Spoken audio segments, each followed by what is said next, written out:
എൻ്റെ ആകാശവും മണ്ണും എല്ലാം നീയ. അൽഫാമിന്റെ കവർ പൊട്ടിച്ചപ്പോഴേ റബ്ബർ ബാൻഡ് വന്ന് അടിച്ചതാ. സാരമില്ല, നിങ്ങളുടെ ചൂട് തട്ടും മനങ്ങ് മാറിക്കോളും.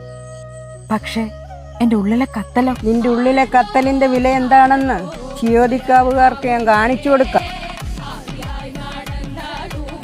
ആമത്താഴും ഗോദറേജിന്റെ താഴും ഷട്ടറിന്റെ താഴും ഒഴിച്ച് എൻ്റെ മാണിക്യത്തിന് ഞാൻ കൊണ്ടുവന്നിരിക്കുന്നു. ചിയോദി ഹോട്ടലിലെ ഫിഷ് കറി മീൽസ്. ആമത്താഴും ഗോദറേജിന്റെ താഴും ഷട്ടറിന്റെ താഴും ഒക്കെ അഴിച്ചതല്ലേ? ഈ സാമ്പാറിന്റെ കെട്ടിക്കൂടെ ഒന്ന് അഴിച്ചതാ.